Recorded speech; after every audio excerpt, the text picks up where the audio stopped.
Like most people, my first trip to Florida was to Disney World when I was in the 5th grade.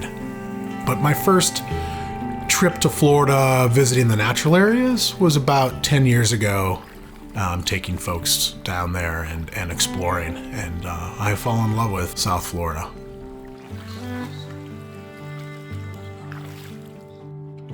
There's a gentleness and a type of ecology that requires you to look at small things.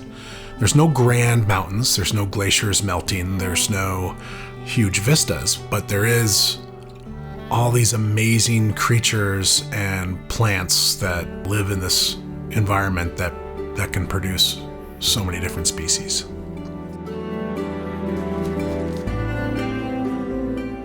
The unique nature of the Everglades in South Florida is represented by 300 plus species of birds, the alligators, the mangroves, the bromeliads and ghost orchids, a wide variety of amphibians and reptiles, one of the largest slow-moving rivers flowing through 100 plus miles of sawgrass prairie into the ocean, and the third largest coral reef in the world, all within a couple hundred miles.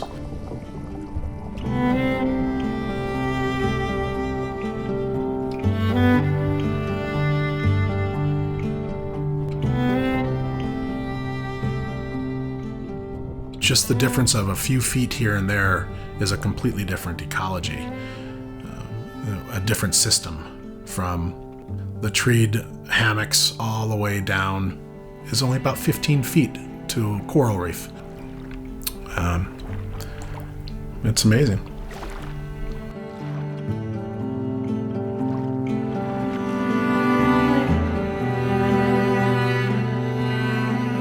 The Everglades, Biscayne National Park, and Dry Tortugas National Park provide us an opportunity to slow down, to look closer. We have just a small area in the country where we have these creatures that exist in the Everglades, and that's where they are allowed to be what they should be. That's where they're allowed to move the way they should move. And it's a treasure. My name is Nathaniel Dodge, and I'm a guide for Off the Beaten Path.